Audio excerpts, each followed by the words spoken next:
In 1896, the aptly named James Parsley evidently led a successful vegetarian cycling club to victory, their competitors evidently having to eat crow with their beef. Evidently some Belgian put it to the test in 1904, with those eating more plant-based supposedly lifting some weight like 80% more times, but I couldn't find the primary source in English.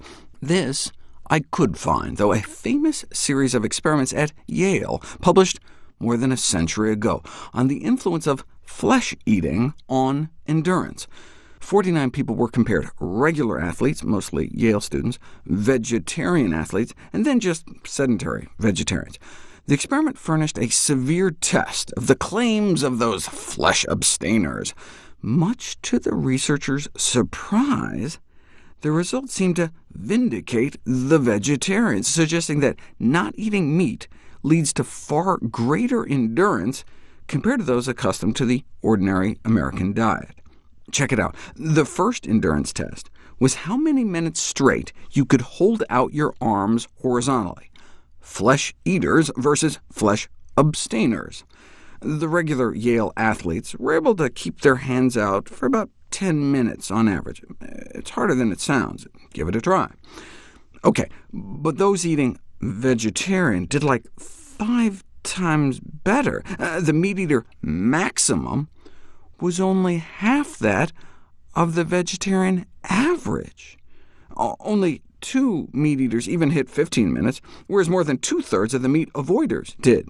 None of the regular diet folks hit a half an hour, whereas nearly half of the healthier eaters did, including 9 that exceeded an hour, 4 that exceeded 2 hours, and 1 guy going for more than 3 hours.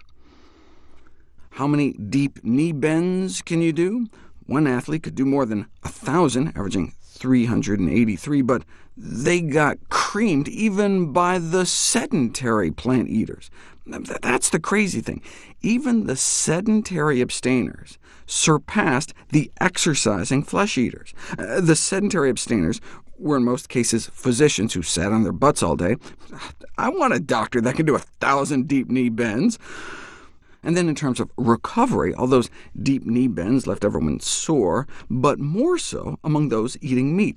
Among the vegetarians, of 2 that did like 2,000 knee bends, 1 went straight off to the track to run, and another went on to their nursing duties. On the other hand, among the meat eaters, 1 guy reached 254, went down once more, and couldn't get back up, had to be carried away, and was incapacitated for days.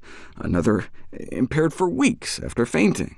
It may be inferred without reasonable doubt, concluded the once skeptical Yale researcher, that the meat-eating group of athletes was very far inferior in endurance to the vegetarians, even the sedentary ones. What could account for this remarkable difference? Some claim that flesh foods contain some kind of fatigue poisons, but one German researcher who detailed his own experiments with athletes offered a more prosaic answer. In his book on what looks like physiological studies of Uber-driving vegetarians, I told you I only know English, he conjectured that the apparent vegetarian superiority was just due to their tremendous determination to prove their point and spread their propaganda. So they just make a greater effort in any contest than do their meat-eating rivals. The Yale researchers were worried about this, and so special pains were taken to stimulate the flesh-eaters to the utmost, appealing to their college pride. Don't let those lousy vegetarians beat the Yale spirit. The experiments made it into the New York Times. Yale's flesh-eating athletes, sounds like a zombie movie, beaten in severe endurance tests. Yale professor believes that he has shown definitely the inferiority in strength and endurance tests of meat-eaters compared to those who do not eat meat.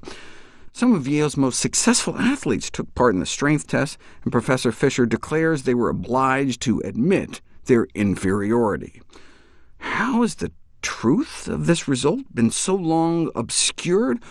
One reason, Professor Fisher suggested, is that vegetarians are their own worst enemy. In their fanaticism, they jump from the premise that meat-eating is wrong, often based on scripture or some kind of dogma, and jump from that to meat-eating is unhealthy. That's not how science works, and such logical leaps gets them dismissed as zealots and prevents any genuine scientific investigation. Lots of science, even back then, was pointing a distinct trend towards more plant-based eating, and yet the word vegetarian, even 110 years ago, had such a bad, preachy rap that many were loath to concede the science in its favor.